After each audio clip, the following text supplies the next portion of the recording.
is Diana Sullivan in Austin, Texas, and I am doing some beginner machine knitting lessons.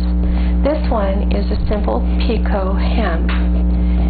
I'm going to begin with several rows of waist knitting. I've already done it to save video time, and then I knit one row with ravel cord. After this, I'm going to change to the main color of the yarn, and the inside of the hem, like the other hems I've showed, is 6 rows, and the outside of the hem is 6 rows. So I do 6 rows and stop for this particular hem.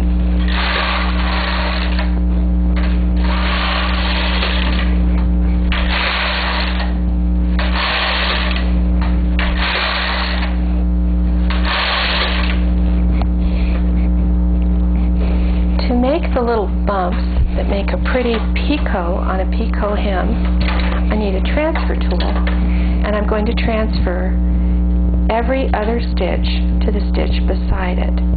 Now it's important when I do these transfers that I return the empty needle to working position. So I don't want to push that empty needle all the way back in this particular instance. So I'm doing these transfers on across. This is the same technique you do when you're hand transferring stitches to make lace or when you're making eyelets.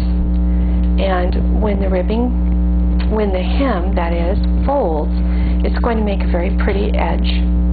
I'm demonstrating this on a bulky machine, but this particular edge is really nice for all kinds of things: necklines, baby garments, regular hems, sleeves. Lots of uses for this one. Okay, get this last one transferred.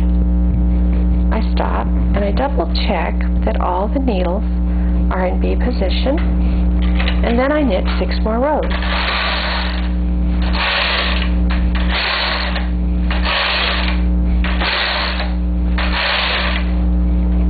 Now I'm going to pick the hem up, bring this to the front, and take the comb and the clothespin off, just to make it a little bit easier to handle. I'm going to use the transfer tool to pick it up and push these back so that the gate pegs help hold them in place. Look, I've dropped a stitch. I'm going to fix the stitch I dropped before I proceed. I'm just going to lift the loop up, put it in the latch, and knit it through. Okay, now I'm picking up the hem, and I just get the loop and put it on the needle above it.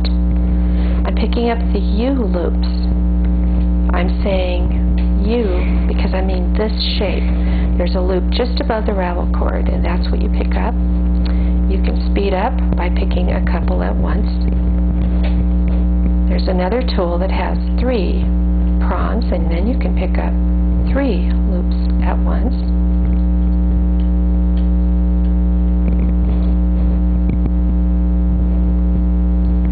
Try not to go very fast in the video so that you can see what I'm doing, but at the same time there is a limitation on how long a video can be and go up on the internet, so that's why I'm doing these short little lessons. I strongly recommend that you watch a lesson and then go do it yourself. Get used to the tools, get used to the machine. Don't let your machine end up being put away and stored, but actually master it. Just not that hard. One of the things beginners do is they want to make garments right away, and a little bit of time just practicing these swatches is very useful. Now I've hung up all of the stitches. I will always be short 1 stitch because that's how hems are. There's 1 less U-loop at the bottom of the knitting than there are stitches at the top of the knitting. I push all the needles out to E position to make them easier to knit off, and knit across. This closes the hem. Then I'm going to knit a few rows so that I can take the hem off the machine and show it to you. That ought to be enough. I'm going to clip the yarn and take the hem off. Remove the purple, throw throwaway yarn. We call it waste yarn, by pulling on the ravel cord. So that little thing can be just thrown away. This is the wrong side of this hem. See the little bumps? This is the right side of the hem. And like all hems, it needs its little downward tug to put everything in place. So that is a Picot hem, done nice and big in bulky yarn so that you can see it easily.